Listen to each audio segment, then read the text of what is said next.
Hi, my name is Casey Ganser, and I am a planning coordinator with the West Virginia Department of Agriculture. I help gardeners and producers develop plans for their growing and their farm in general. Today, I'm going to share some tips about planning for planting in your garden, small farm, or market farm business.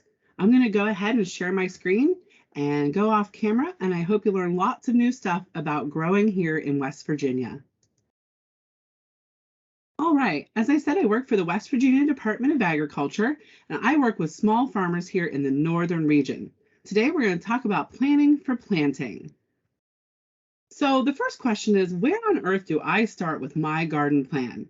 Whether you're just a few raised beds or a production high tunnel like we see here, there are some basic questions that you should be asking yourself. And the first one is simply, who is my customer? Am I selling to my neighbors and family? Am I my own customer? Is this for my own consumption?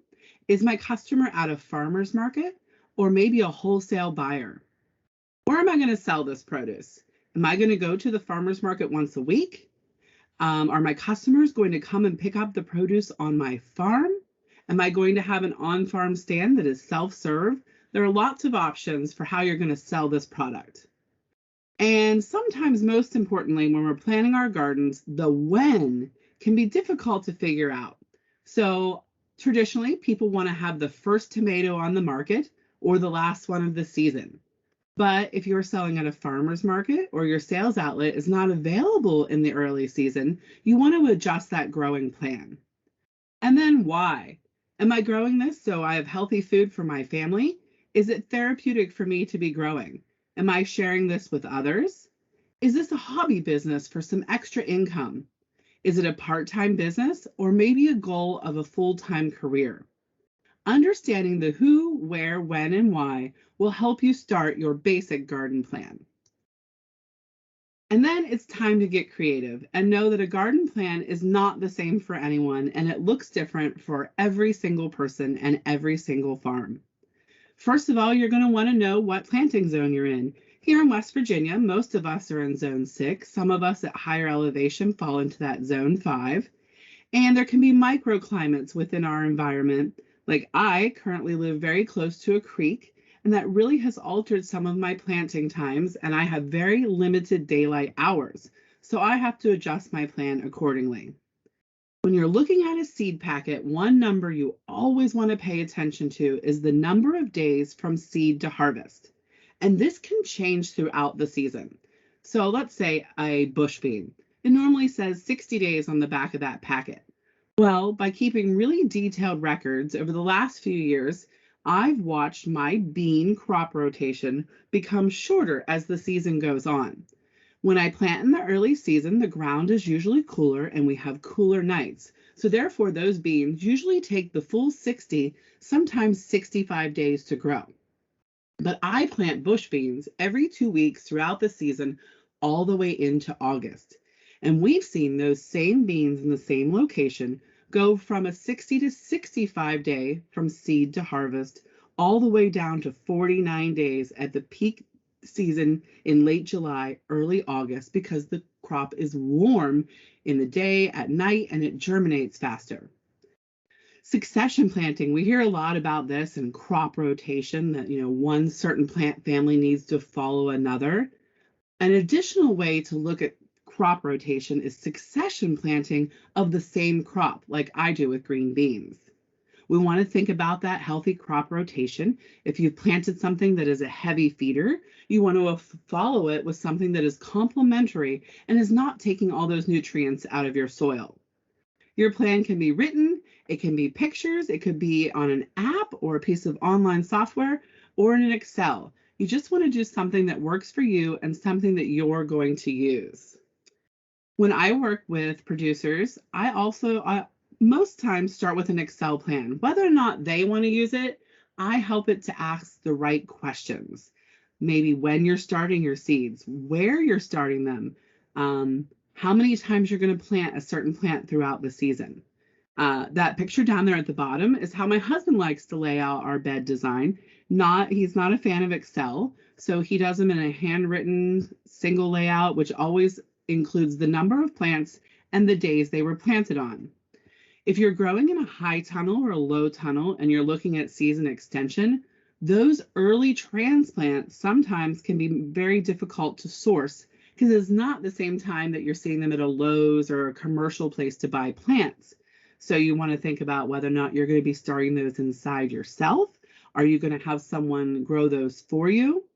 And then after that, you got to start thinking about prepping the land. Right now in January, it doesn't seem like the time to be thinking about planting, but this is the perfect time to make that plan. Once I'm growing, what is my plan for pest control and fertilization? After all this amazing stuff has grown and I've taken care of it for the season, how am I going to harvest? Do I have a plan for food safety if I'm selling this produce? Then I'm going to think about the packing materials and the storage. This past 2 seasons, packing materials have been difficult to source, so that is something you want to be planning ahead now in the off season. And then finally, how am I going to market my product? Where am I going to sell it? And how am I going to keep track of those sales? By keeping track of both my sales and my harvest, I can make better decisions for the following season. So here's an example of a bed layout plan that I'm working with at the Marshall County Extension Office. They have 20 raised beds, and we are focusing on late season production for pop-up markets in the schools. It's a simple plan. We're looking at what kind of companion planting we're doing in each of the beds, and this will help us next year to go back and look for proper crop rotation. In the same place, we're working on a high tunnel that again, we're going to be targeting a little bit later planting. A lot of times we see people planting tomatoes in high tunnels in April, so they can have those really early season tomatoes. We're kind of doing the flip here in this high tunnel, and we're going to be transplanting these in later, probably mid-June to late July, so that they're hitting peak production in that September-October range. And then we're doing some lettuces and radish and beets in the early spring season. So if you haven't traditionally planted your seeds or transplants more than once during the season, there's 4 great categories to start with. And that's beans, radishes, squash, and salad greens. Beans are great because they can be 60-day grow, and they're usually a single wave of picking, especially if you're doing a bush bean. Radishes are nice because that's some of our shortest growing period, and you can actually put those in between other crops, or you can be continuously planting radishes throughout the season. Now, this one might shock you, squash.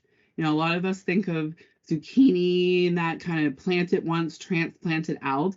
It actually doesn't have a terribly long growth, so you could do a transplanted zucchini in your May or June, and then come back in July and do seed direct. Other squashes, like a lemon squash or a delicata squash, have also some decently short seasons, and you could plant them later on. You could start them early and then move on to a fall crop, and it gives you lots of options. And of course, salad greens. That lets us really nab some of that early spring time when the temperatures are cooler. There's a lot of varieties of greens now that can handle that heat of summer, but even better, they do really well in the fall when we're getting those cooler nights again. So like I mentioned, crop rotation. There's some general guidelines, but you want to really pay attention to one thing, your soil test results and your soil structure.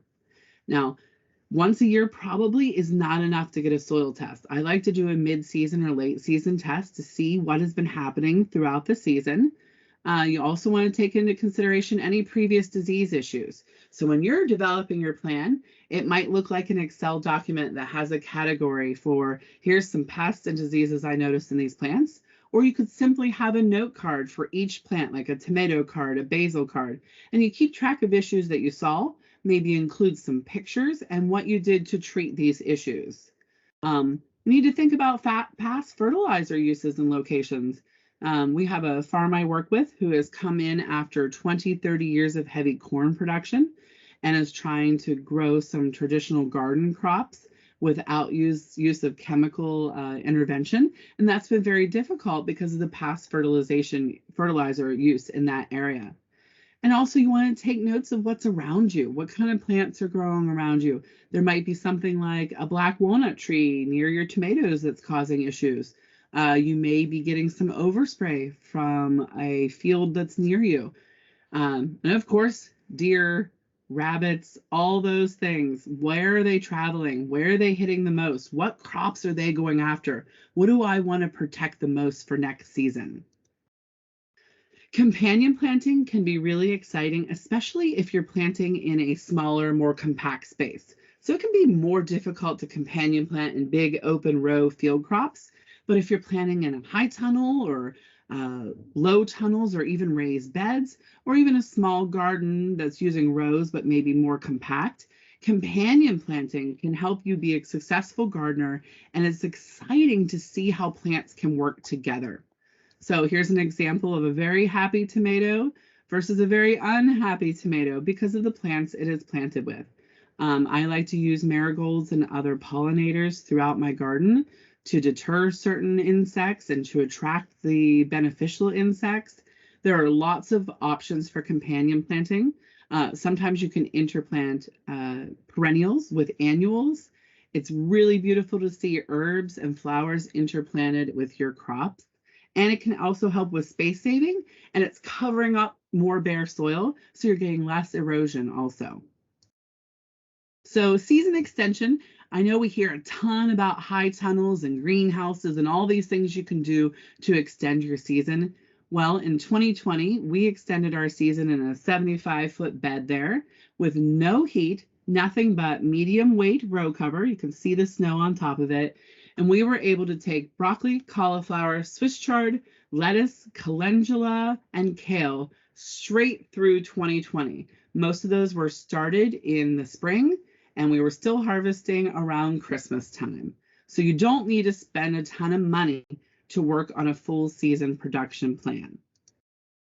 So here's an example of if we're using a high tunnel, which is going to extend our season a little, how we can really elongate that season. So like your beets can be planted in early February all the way through April. So you're getting about a 2-month jump start there. Like a tomato, usually late March to mid-April, get you a little bit of extra time, but also think about these high tunnels getting you some more time in the fall. It lets you take those crops usually into early November that would traditionally be done in October. And then you have the ability to grow those plants that don't mind the cool weather straight through the season. So, we always think about, oh, it gets so cold at night in these high tunnels or these low tunnel little greenhouses. Well, in the daytime, you can have the opposite issues. A few days ago, I noticed my kale in my high tunnel was looking really, really wilted. It actually dried out, even though today I have a couple inches of snow. It can get really warm when there's some direct sun on that greenhouse. You can consider planting in pots so that you could bring them inside if nights get really cold. You want to choose the right varieties that are made for that time of year. Even radishes have some that grow better in spring than fall, and some that grow better during the hot season. You can make frost protection with lots of things in your home. And then think of your winter garden as in-ground storage. Like I said, there was also carrots in that bed. We had carrots all through the winter. As long as the ground didn't completely freeze, it was almost like my outside refrigerator. But most importantly, be thinking about what is going to come next. Is it a cover crop? Is it a winter crop? Are we getting ready for spring?